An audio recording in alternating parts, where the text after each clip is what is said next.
Ya, baik. Assalamualaikum warahmatullahi wabarakatuh. Nah, pada pertemuan ke-15 ini kita sudah membahas, kita akan bertemu dengan bab 4 ya, yaitu tentang kearifan lokal dan pemberdayaan komunitas. Nah, pada bab sebelumnya kan kita sudah mempelajari ketimpangan sosial sebagai dampak perubahan sosial di tengah globalisasi. Kalau bab ini secara khusus membahas tentang kearifan lokal dan pemberdayaan komunitas. Kita juga akan belajar tentang pemberdayaan komunitas berbasis kepemilikan lokal dan partisipasi warga masyarakat dan lain sebagainya. Masih banyak yang bakal kita bahas. Yang pertama ini ada hakikat kearifan lokal, lalu disambung memahami makna kearifan lokal, ciri dan fungsi kearifan lokal, bentuk kearifan lokal Indonesia, potensi kearifan lokal di Indonesia, dan kita langsung mulai ke materi yang pertama, yaitu tentang hakikat kearifan lokal. Nah, berbicara tentang hakikat kearifan lokal ya, sebelum saya mulai, Indonesia sendiri memiliki keragaman dari sisi etnis, suku, adat istiadat, dan lainnya, sehingga mempunyai karakteristik yang khas dan unik dari setiap aspeknya. Hal ini merupakan kekayaan bangsa yang tidak ternilai harganya ya. Jadi kita patut bersyukur ya atas limpahan karunia tersebut. Nah, berbicara tentang kearifan lokal, masyarakat merupakan hasil dari proses adaptasi turun-temurun dalam periode waktu yang sangat lama terhadap suatu lingkungan alam tempat tinggal mereka. Kearifan lokal juga menjadi tata nilai kehidupan yang diwarisi antar generasi. Pada umumnya, kearifan lokal berbentuk lisan ataupun tulisan dengan sistem sosial suatu masyarakat. Namun, pada era modern ini, tampak nilai-nilai luhur dan kearifan lokal dikhawatirkan mulai meredup, memudar, dan kehilangan maknanya bagi sebagian orang. Itu kayak gimana ya, hal ini terlepas dari pengaruh budaya luar yang masuk ke Indonesia melalui arus globalisasi gitu. Nah, sekarang memaknai makna kearifan lokal ya. Memahami makna kearifan lokal maksudnya. Nah, eh, kearifan lokal itu terbentuk dari dua kata yang di sini tuliskannya kayak gitu, yaitu kearifan wisdom dan lokal dalam kamus bahasa Inggris John M. Eccles dan Hasan Sadili. Lokal berarti setempat, sedangkan wisdom adalah kebijaksanaan. Jadi local wisdom atau kearifan setempat dapat dipahami sebagai gagasan-gagasan setempat yang bersifat bijaksana, penuh kearifan bernilai baik yang tertanam dan diikuti oleh anggota masyarakatnya. Lanjut, di sini ada kalau nggak salah, iya, menurut para ahli tentang kearifan lokal, kalian boleh baca sendiri, di screenshot atau foto dan pahami sendiri. Ini juga masih lanjutannya menurut para ahli ya. Jadi kesimpulannya adalah kearifan lokal adalah pandangan hidup dan ilmu pengetahuan serta berbagai strategi kehidupan yang berwujud aktivitas yang dilakukan oleh masyarakat lokal dalam menjawab berbagai masalah dan pemenuhan kebutuhan komunitas tersebut. Sekarang lanjut ke ciri dan fungsi kearifan lokal ya. Nah, ciri kearifan lokal itu diantaranya sebelum ada mampu bertahan terhadap budaya luar, memiliki kemampuan mengakomodasi unsur-unsur budaya luar, terus mempunyai kemampuan mengintegrasi unsur budaya luar ke dalam budaya asli. Yang keempat, mempunyai kemampuan dalam mengendalikan. Yang kelima, mampu memberikan arah pada perkembangan budaya. Terus, karakteristik kearifan lokal ya menurut Pong Pit dan Nantasuan bahwasanya eh, ada yang pertama memasukkan nilai-nilai yang mengajari masyarakat mengenai etika dan nilai moral, terus mengajarkan masyarakat untuk mencintai alam atau tidak merusak alam. Dan yang terakhir ada berasal dari anggota-anggota tua masyarakat. Jadi menurutnya ini menjelaskan bahwa kearifan lokal hadir dalam berbagai bentuk ya, melalui pemikiran, cara kerja, cara hidup, dan nilai sosial. Permasalahannya itu adalah kearifan lokal biasanya tidak diterbitkan dan dipromosikan secara resmi. Akibatnya sulit bagi masyarakat untuk belajar dan menggunakan pengetahuan jenis ini. Lanjut ke poin besar yang selanjutnya ada fungsi kearifan lokal.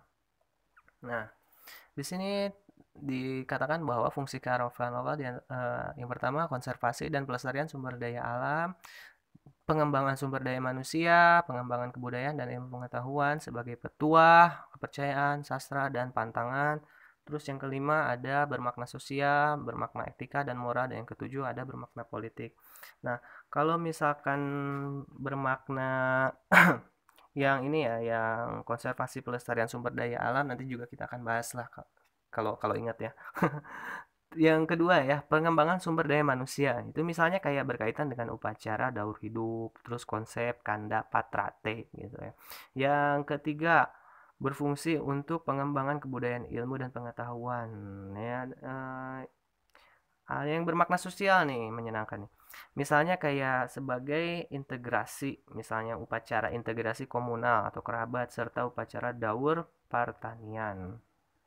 Terus yang bermakna etika dan moral di sini yang terwujud dalam upacara misalnya kayak kayak upacara ngaben dan penyucian roh leluhur gitu kan. Itu ada biasanya dalam upacara-upacara kayak gitu sehingga memberikan makna etika dan moral. Terus kalau bermakna politik itu misalnya dalam upacara mangkuk merana gitu. Saya nggak tahu itu dari wilayah mana gitu. Dan kekuasaan patron klien. Lanjut ke bentuk-bentuk kearifan lokal. Nah, kalau kearifan lokal juga kan berasal dari warisan nenek moyang ya. Warisan dari nenek moyang yang menyatu dalam kehidupan manusia yang diturunkan dari generasi ke generasi.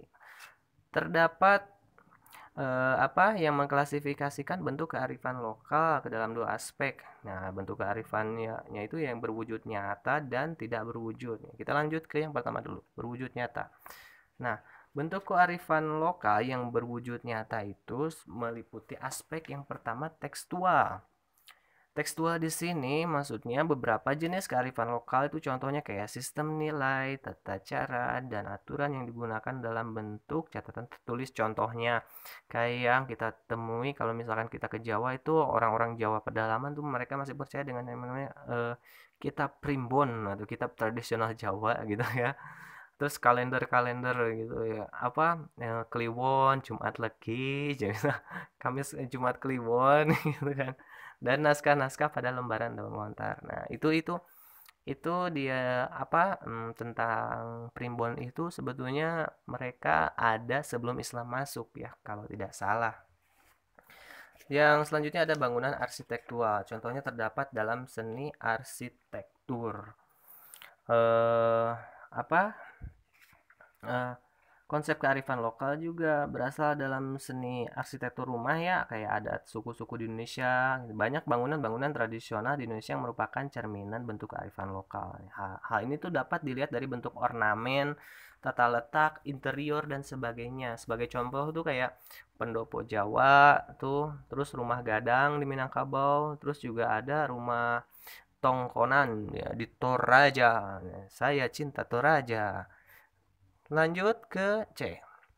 Benda cagar budaya atau tradisional, karya seni ya ini masuknya. Contohnya itu bidang patung, senjata, alat musik, dan tekstil.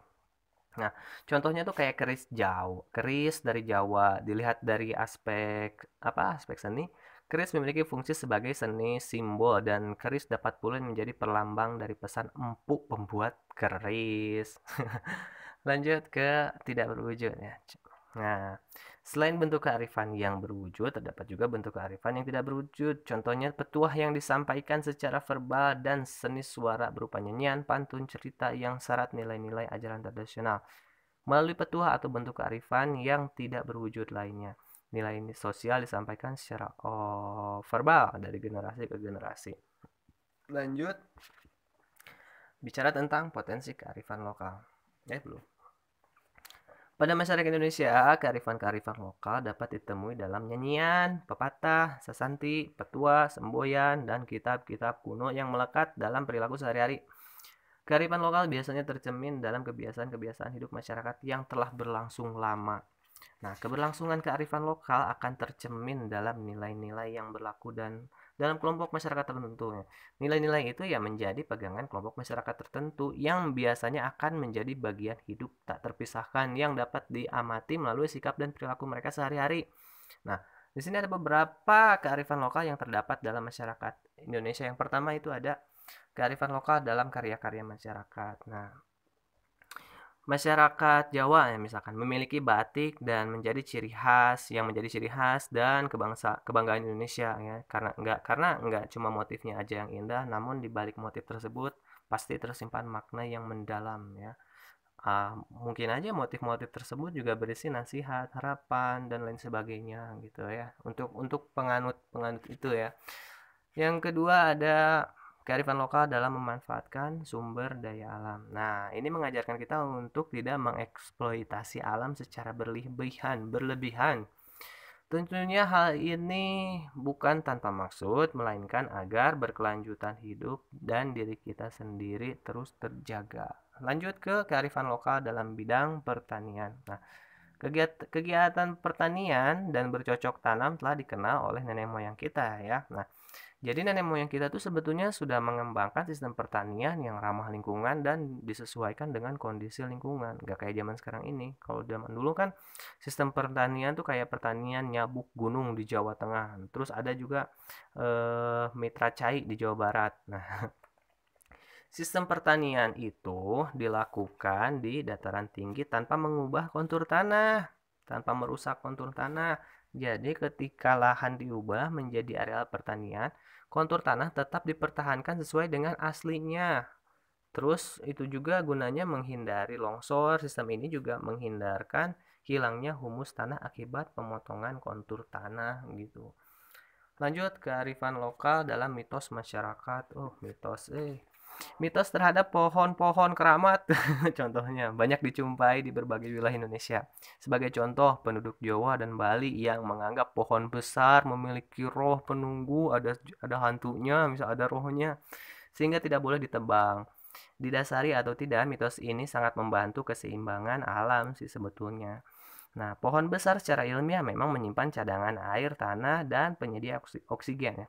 Contoh lain pada masyarakat kesepuhan Pancar Pengawian, Kampung Dukuh, Jawa Barat, terdapat mitos tabu sehingga pemanfaatan di hutan dilakukan secara hati-hati, tidak diperbolehkan melakukan eksploitasi kecuali atas izin sesepuh adat ya. Jadi kurang lebihnya kayak gitu ya tentang mitos-mitos di masyarakat terkait alam. Terus ada mitos terhadap hewan yang dianggap keramat juga ya, turut menyumbang ini pelestarian hewan dari kepunahan. Hewan yang dianggap keramat itu misalnya contohnya kayak ular gitu kan, kucing, burung gagak, burhan atau burung hantu, buaya, terus burung burung enggang dan hewan lainnya. Dengan adanya mitos tersebut, kelangsungan hidup hewan tersebut lebih terjamin. Hal ini mengingat satwa merupakan bagian jaringan ekosistem yang memainkan perannya dalam keseimbangan ekosistem. Ya, maksudnya dari hewan-hewan yang sudah saya sampaikan tadi itu yang sebutkan ya maksudnya. Nah, contohnya gini, barangkali aja ada kearifan lokal yang mereka percaya bahwa oh iya jangan membunuh binatang itu nanti kamu bakal bla bla bla bla bla, itu kan petuah-petuahnya kayak gitu ya. Ya, kita sendiri kayaknya bukan bagian daripada itu dan itu hanya diyakini oleh orang-orang yang meyakininya gitu. Sebab kalau kalau di era modern itu memang sih agak agak apa ya, agak agak tertinggal hal seperti itu. Kecuali untuk masyarakat-masyarakat pedalaman kayak di Baduy, di Dayak gitu kan. Terus mungkin aja masih ada para penganut kejawen di Jawa gitu. Ya Allah alam ya itu di luar kapasitas saya itu. Lanjut ada kearifan lokal dalam cerita budaya. Nah, kearifan lokal juga tertuang dalam seni sastra ini. Contohnya tuh kayak suku Melayu terkenal dengan seni sastranya. Lewat seni sastra, suku Melayu menggambarkan kearifan lokal yang dijunjung tinggi. Seperti kayak ada alunan-alunan apa bait-bait syair gitu kan.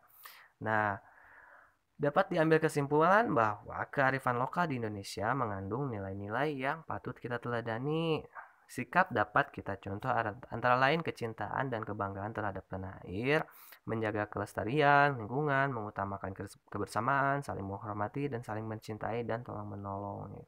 Terkadang nilai-nilai kearifan lokal juga tidak merespon karena status marginal dan komunitas penganutnya. Akan tetapi nilai-nilai kearifan lokal yang mereka anut membawa mereka dalam harkat dan martabat yang tinggi sebagai manusia. Hal ini dikarenakan sikap penghargaan mereka terhadap lingkungan sekitar yang memberi kontribusi bagi keberlanjutan hidup ya. Kurang lebih kalau tentang potensi kearifan lokal di Indonesia itu kayak gitu ya. Dan saya juga mau menambahkan yang tadi ada yang belum selesai berbicara tentang mitos masyarakat. Biasanya bentuk kearifan lokal dalam bentuk mitos itu biasanya contohnya tuh kayak gini. Kalau di tanah Sunda ya, berhubung saya orang Sunda, saya sering dengar dari pepatah orang tua zaman dulu. Contohnya misalkan dalam bahasa Sunda dikatakan, "Entong diuk di lawang panto." Bisi bisi nongtot jodoh gitu, orang bilang kayak gitu ya, orang tua zaman dulu. Maksudnya itu kayak gini, jangan duduk di lawang pintu nanti jodohnya terhambat atau nontot jodoh naon sih gitu, saya juga nggak tahu.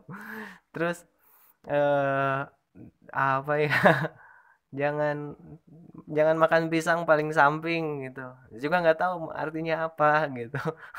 Terus perempuan jangan keluar malam-malam, anak kecil jangan keluar malam-malam, di apa nanti di santok kalong gitu. Apa itu kalong? Ya kurang lebih kayak gitulah tentang kearifan lokal dalam mitos masyarakat ya, beserta potensi-potensi kearifan lokal di Indonesia kan tadi sudah saya sampaikan ya. Jadi sudah dari segi perhutanan itu kan sebagai pelestarian flora dan fauna. Dan lanjut, ternyata sudah selesai. Cukup sekian dan terima kasih. Semoga apa yang saya sampaikan kepada kalian bisa memberikan manfaat insyaallah. Khairul kalam. Assalamualaikum warahmatullahi wabarakatuh.